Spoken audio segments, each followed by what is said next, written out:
You're listening to The Real Estate Ride. Make sure to subscribe and enjoy the show. Hey, everybody. Hi, it's Jay and Annie again. And we have an important descriptive video to go over with you today in regards to types of creative financing.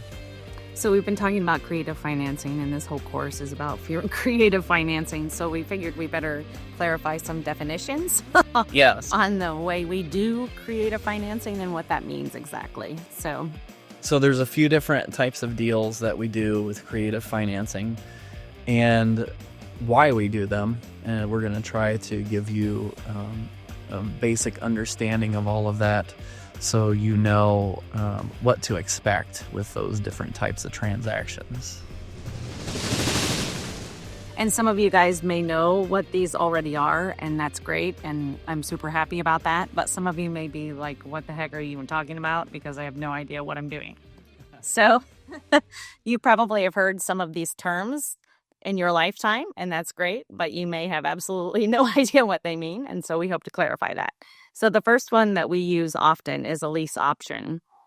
And I'm sure, like I said, you probably have heard about a lease option purchase before, or a lease option tenant or whatever. And I'm sure you've heard it if you've been going through anything that we've provided for you so far. So a lease option, Jay, does what? So a lease option is one of the first creative strategies that we used. And so we do a lease option with a seller. So that's a lease, which is basically a rental agreement, and then an option agreement to purchase that property. So what that does is that gives us control of the property. We have the right to lease it, manage it, fix it, and do anything we want with it, basically. Yeah, so typically you can profit from those right away.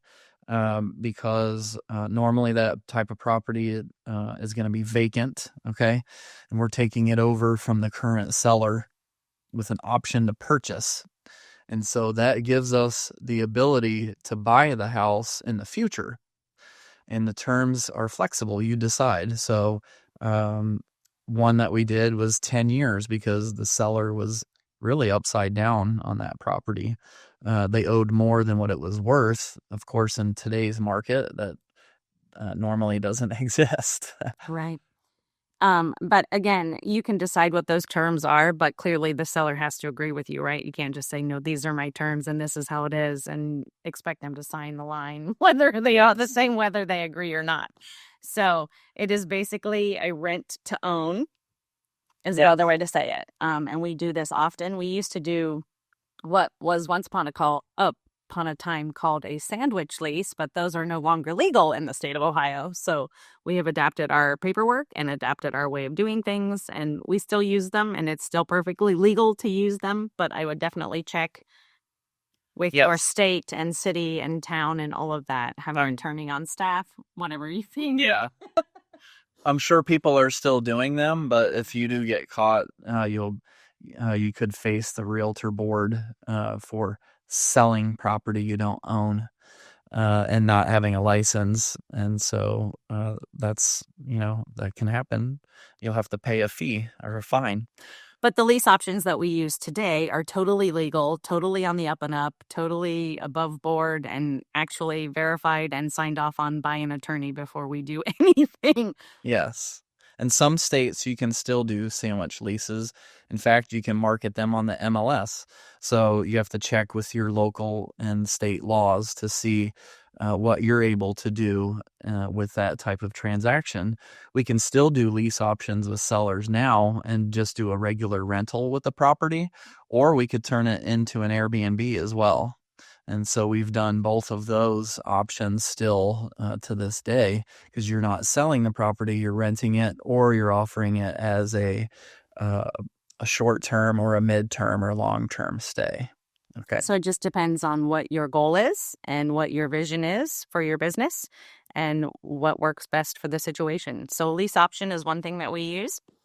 The next thing that we do is land trusts. And again, check with your local real estate board or attorney or whatever you need to do to make sure that you are totally on the up and up, because we do not want you doing things that are illegal Never. or sketchy or questionable at all. So please be sure that you verify all of this information with your local people. But a land trust is, Jay? The land trust becomes the new owner of the property. So let's say it's John Smith, owner at 123 Main Street. And so we would typically convert the property from John Smith as the owner to the John Smith 123 Main Street Land Trust. Yep. Now the trust owns the property, okay? And the advantage of that is we can keep the owner on there if they still want to be a part owner. We just make them a small percent. And then we have the majority percentage. We typically do 99% us, 1% owner, so that they still have access to the property if for some reason we default or whatever. It does not revert back to, they're out with the house and we got off scot-free. That's not what we do. Or you just choose to give it back to them. Right. So the land trust is easy to convert ownership with a single piece of paper after it's been recorded. And so that gives you the ability to give it back to them if you want. Or our terms are usually, we're going to keep you owner, Mr. John Smith seller, until we pay that mortgage off that's still on the property. Right. And then at that time, it would convert over to us. And with a land trust, if there is an existing mortgage, then with the seller being part owner of the land trust, it still is technically can stay in his name or her name. And there's really no call of any loan due. Yeah. It wasn't coming. Yeah.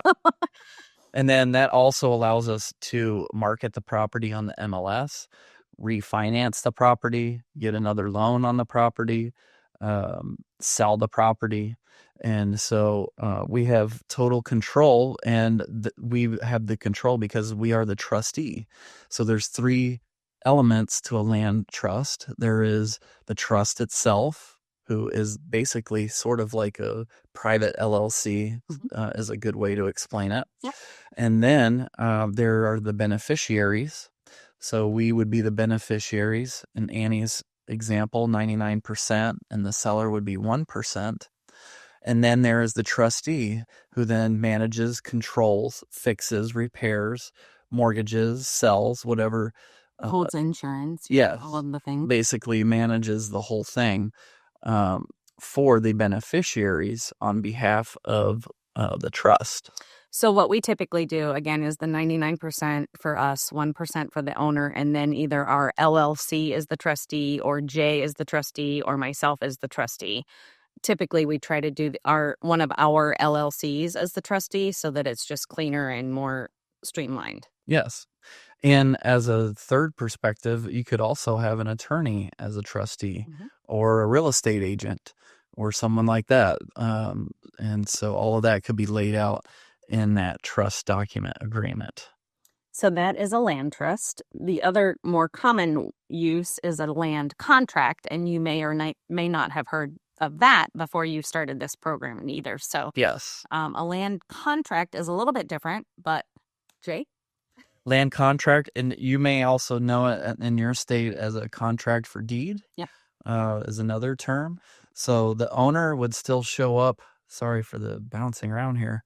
The owner would still show up as the owner of record on the auditor's site, but the land contract gets recorded, and that is basically a cloud on the title that says, hey, Jay and Annie's company has a contract to buy this property with these terms and conditions. And that can be any length. It could be a year, 3 years, 30 years. The amounts can be negotiated with the seller, and you put all of that into the land contract. Yep. Typically, a local bank especially would refinance a land contract after it's been recorded for 12 months. Because you, at that point in time, are the owner of record. Sorry, yes. My brain is really bad today. Owner of record, so that you have rights to that property. Yes, and a hard money lender would give you a loan on it right away as soon as you got it recorded. Yep. And so that's a great option for you to be able to buy houses without putting the 20% down. You put it in the land contract, and the equity hopefully you negotiated well, and the 20% equity is already there. And now you're just doing a refinance from that point. Okay. And then the final creative financing option that we use, I almost said it first, is subject to. And that is a little bit different than any of the rest of them that we've talked about because it's subject to the mortgage that's in place. So yes. So you would become the owner. You could do a quit claim deed. You could become the owner yourself. You could even still put it in the land contract or the land trust. But subject to term just means it's subject to the current mortgage that is in place on the property.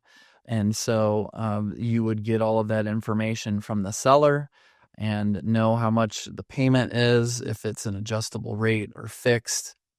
If it's adjustable, when will it adjust? When is it due? Is there a balloon? A balloon is the loan could be amortized over 30 years, but it's due in 10 years. And so that means there would be a balance due at the end of the 10-year period. Okay. And so there's still a loan on the house for subject to, and you have become the owner and taken it over from the previous seller. Okay. All right. Well, that's a brief overview. We will dive into each one of these more as the course goes on. So we just thought we would reach out and let you know that. If you have any questions, just communicate with us via the Facebook group or our email or however else you choose to. Have an awesome day. Hey everybody, it's Jay. This is Annie. We are so grateful for you joining us on our podcast and listening in and participating. We want to offer you this additional free bonus, and that is joining our Facebook group. Yes, where we will have other individuals, not just us, but having conversations on all things real estate, and we would love to have you join us. So just click the link below and head on over and join our group. Thanks, guys. We'll see you on the other side.